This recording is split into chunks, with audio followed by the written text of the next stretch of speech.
بہت اچھا سوال ہے. آج کل جو دماغی بیماریاں ہیں نا بہت اسپیڈ کے ساتھ بڑھ رہی ہیں, بہت اسپیڈ کے ساتھ. دیکھو ایک اصول یاد رکھو کہ آپ اگر ہاتھوں سے وزن اٹھانا چھوڑ دیں تو ہاتھ کیا طاقتور ہو جائیں گے؟ بولو نا, کمزور ہو جائیں گے. آپ کیا میں انرجی سیو کر رہا ہوں, ہاتھ کی انرجی کیا کر رہا ہوں؟ سیو.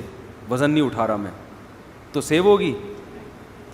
آپ اگر ٹانگوں سے چلنا چھوڑ دو تو ٹانگیں مضبوط ہو جائیں گی کیا؟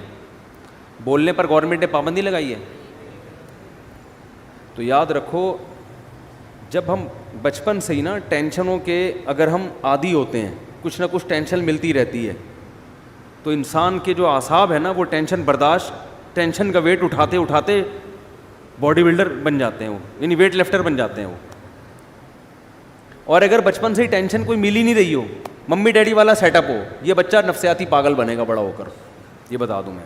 یہ وہمی بھی بنے گا اور یہ دماغی یہ خودکشی بھی کر سکتا ہے, یہ ذرا سی ٹینشن میں پاگل بھی ہو سکتا ہے, الٹا ہی ہو جائے گا یہ. تو آج کل جو ماں باپ نے بچوں کو جو ممی ڈیڈی والی زندگی دے دی ہے, بہت زیادہ میرا بچہ چماٹ نہیں مارنا, تھپڑ تو ماں, ایکچولی بچوں کی سیلف رسپیکٹ پہ بہت اثر پڑتا ہے. اس سے بچے کی ایسی کی تیسی.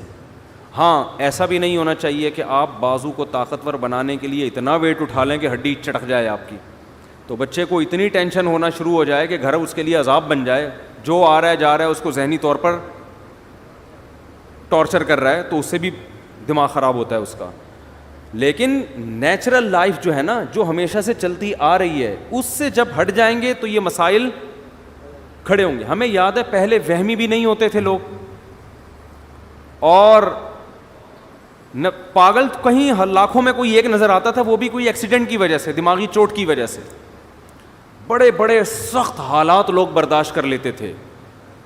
ہم تو اپنے بڑوں سے جب حالات سنتے تھے نا کہ بھئی ایک خاتون کے ایک بچہ مر گیا, پھر دوسرا مر گیا, پھر تیسرا پیدا ہوا وہ مر گیا, پھر چوتھا پیدا ہوا, بڑے ہو کے مرتے رہے, پھر بھی صبر کر رہی ہیں. اور میاں خراب نکلا, میاں شرابی نکلا, وہ ٹارچر کرتا ہے. بچوں کو ماں باپ بہت کوٹتے پیٹتے تھے, بچے باغی نہیں ہوتے تھے. اب 2 تھپڑ لگاؤ بچہ کیا ہو جاتا ہے؟ باغی ہو جاتا ہے. تو ایک مسئلہ تو یہ ہے کہ بچہ بچپن سے تھوڑی بہت ٹینشن اس کو ملنی چاہیے, تھوڑی بہت ڈانٹ ڈپٹ مار کٹائی کبھی کبھار ہونی چاہیے. بہت دنوں سے نہیں ہوئی تو ایک دفعہ آدمی احتیاطاً 1-2 تھپڑ بلا وجہ نہ لگائے, کوئی بات پہ لگائے, ٹھیک ہے نا, کبھی کبھار. اس سے تھوڑا عادت ہوتی ہے کہ یہ ابا ہے بھائی مار سکتا ہے. دوسری بات یہ کہ بچوں کو خراب کرنے والی چیز باہر کا ماحول ہے. یہ انوائرمنٹ جو ہے نا باہر کا, اسکول کالجز میں یہ بتایا جاتا ہے, بچوں کو یہ نہیں سکھایا جاتا. جو لبرل ٹیچرز ہیں, آج کل تو لبرلزم پھیل رہا ہے نا, کہ بھائی ماں باپ اگر سختی بھی کریں برداشت کرو, الٹی پٹیاں پڑھائی جا رہی ہیں ان کو.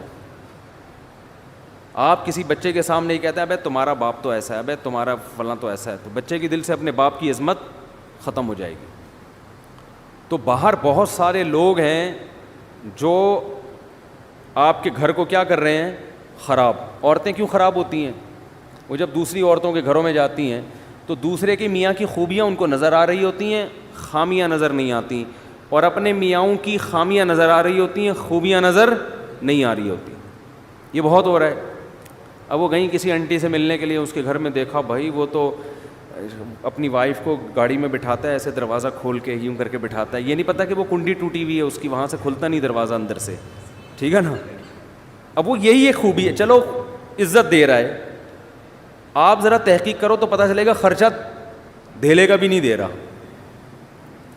مجھے کبھی پچھلے ہفتے ایک فیملی کا میٹر سامنے آیا کہ خاتون نے کسی نے بتایا کہ وہ شوہر اس خاتون کو بہت عزت دیتا ہے, بہت رسپیکٹ کرتا ہے اپنی وائف کو. دیکھیں ایک وہ شوہر ہے, اتنی رسپیکٹ, اتنی عزت, اور اتنی اس کے غم میں شریک ہوتا ہے, اس سے اپنی باتیں شیئر کرتا ہے. اور ایک ہمارے میاں ہیں, وہ خاتون بتا رہی ہیں مجھے, ایک ہمارے میاں ہیں.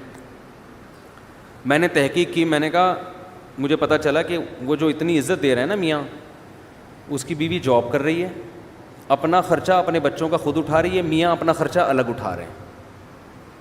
اور یہ جو خاتون ہے نا جن کے میاں اتنی عزت نہیں دے رہے, یہ سارا خرچہ خود اٹھا رہے. میں نے کہا آپ کا میاں اس سے کروڑا گنا بہتر ہے. یہ انگریز والے اخلاق ہے, تھینک یو کہنے والے ہیں, روکڑا خرچ کرنے کا ہے ہی نہیں. او بھائی تمہارے میاں نے تمہیں گھر دے دیا لے کے, تمہیں گیس بجلی کا, اب ایک تھینک یو رہ گیا اس کی زبان پہ, چھوڑ دو یار, اس میں کیا جا رہا ہے یار. ساری ذمہ داری تمہارے میاں نے تمہاری اور تمہارے بچوں کی اٹھائی ہوئی ہے.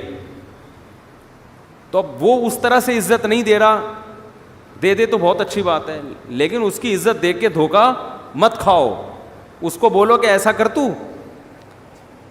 تو ایسا کر کے, اچھا بیگم کو بولو کہ ٹھیک ہے, اس خاتون کا شوہر بولے ٹھیک ہے بیگم اب میں اتنے ہی پیسے تمہیں دوں گا جتنا وہ اپنی بیوی کو دے رہا ہے, اور اس کے بدلے تھینک یو مجھ سے صبح شام 25 دفعہ لے لیا کرو, ہر بات پہ تھینک یو اور عزت دو. عورت تیار ہوگی, عورت کہے گی پیسے دے دیا کرو, بے شک اس سے پہلے 10 گالیاں اور اس کے بعد 20 گالیاں. اگر آپ کا سیٹ آپ کو 25-30 گالیوں کے بعد 50,000 روپے دے, آدمی کہتا ہے 25 اور دے دے لیکن پیسے دے دے. قربانی تو یہ ہے نا, بہت مشکل ہے, بہت مشکل. اسی طرح بہت سے والدین اپنی اولاد پہ خرچ کر رہے ہیں, خون پسینہ بہا کے, رکشے چلا کے, ٹھیلے لگا کے اپنے بیٹے کو کھلا رہا ہے. بیٹا 1-2 تھپڑ سے بدگمان ہو جاتا ہے کہ میرا باپ مجھے مارتا ہے, میرا باپ مجھ سے کٹائی کی تھی. بہت بے شرمی کی بات ہے, وہ تیرا باپ تیرے لیے کما رہا ہے, خون پسینہ بہا کے تیری روٹی کا انتظام کر رہا ہے, عزت کے ساتھ تجھے گھر میں بٹھایا ہوا ہے. تو کسی کے بھی احسانات دیکھے جاتے ہیں, احسانات کا حجم زیادہ ہے تو یہ چند چیزیں اگنور کی جاتی ہیں, ورنہ تو پھر انگریز ہم سے بہت اچھے ہیں, ایک دھیلا بھی خرچ نہیں کرتے, نہ اپنی اولاد پہ نہ اپنی بیوی پہ. بات کا اسٹائل دیکھو انگریزوں کے, یہ گالیاں ہیں جو ہمارے یہاں چل رہی ہیں انگلش میں ہوں گی, اتنی بری لگتی نہیں ہے وہ انگلش میں, ٹھیک ہے نا, لیکن کوئی ذمہ داری اٹھانے کے لیے تیار ہے ہی نہیں. ہمارے ایک دوست امریکہ میں, انہوں نے کہا کہ یہاں کسی گوری سے, کم عمر لڑکی سے اگر کوئی انگریز کہہ دے نا میں تم سے شادی کرنا چاہتا ہوں, خوشی سے بے ہوش ہو جائے گی. کیوں؟ اس کو پتہ ہے کوئی شادی نہیں کرتا, سب گرل فرینڈ بنا کے مزے اڑائیں گے بس. تو ذمہ داری تو ہمارے ہاں اٹھائی جاتی ہے, ہمارے ہاں مرد اپنے کندھوں پہ بچوں کا بوجھ بھی, بہنوں کا بوجھ بھی, ماں باپ کا بوجھ بھی, اور ایک بھائی اگر بے روزگار ہے اس کا بوجھ بھی, وہ بھی پان گٹکی کے پیسے بڑے بھائی سے لے رہا ہوتا ہے. سارے بوجھ اٹھا کے اگر 8-10 گالیاں روزانہ دے, اس کا حق بنتا ہے کہ گزرتے ہوئے ویسے ہی گالیاں پارسل کر کے جایا کرے. اس کو اتنا تو رائٹ دو نا, اتنا پیسہ خرچ کر رہا ہے بھائی. نہیں آ رہی بات تو رہنے دو, جیسے چل رہے ہو ویسے ہی ٹھیک ہے. تو یہ بھی بڑا مسئلہ ہے کہ آپ کی اولاد کو جو باہر لوگ ہیں وہ کیا کرتے ہیں, خراب. اس زمانے میں بچوں کو باہر دوستیاں لگانے مت دو, بگڑیں گے. ان کو صحیح راستہ دکھانے والے کم ہوتے ہیں, بگاڑنے والے مارکیٹ میں زیادہ ہوتے ہیں. تو ایک وجہ تو وہ ہے کہ ٹینشن آج کل لوگوں کے پاس ہے ہی نہیں نا. تو جب تھوڑی, آپ کو پتہ ہے سویڈن میں خودکشی کا ریشو سب سے زیادہ ہے, اور اس کی وجہ یہ ہے کہ سویڈن ٹینشن فری ملک ہے. حیرت کی بات ہے, جس ملک میں ٹینشن زیادہ, غربت زیادہ ہے نا, بے روزگاری, غربت, وہاں خودکشیوں کا ریشو کم ہے. یہ کتنی بڑی حقیقت ہے, سمجھ میں نہیں آ رہی بات. دیکھو پاکستان ایک پسماندہ ملک ہے نا, اتنی خودکشی نہیں ہے یہاں پہ. یعنی آپ خود اندازہ لگاؤ نا کہ سویڈن میں بے روزگاروں کو الاؤنس ملتے ہیں. یعنی جو لوگ سویڈن ہو کر آئے ہیں وہ کہہ رہے ہیں ٹینشن تلاش کرنے سے نہیں ملتی یہاں پہ. گوگل پہ سرچ کرنا پڑتا ہے بھائی, کسی کے پاس ٹینشن ہو تو تھوڑے دن کے لیے چاہیے. ہم پاکستانیوں کو چاہیے ہوتی ہے نا, وہ پریشان ہو جاتے ہیں ٹینشن کیوں نہیں. تو اس کے باوجود سب سے زیادہ خودکشی کہاں ہو رہی ہے, اس کنٹری میں ہو رہی ہے. کیوں ہو رہی ہے؟ اس کی وجہ یہ ہے کہ قدرت کی طرف سے ذرا سی کوئی پریشان, قدرت تو دیتی ہے ٹینشن, چاہے آپ کا ملک ٹینشن فری ہو جائے, اللہ کی طرف سے ٹینشنیں آتی ہیں تو وہ برداشت نہیں کر پاتے.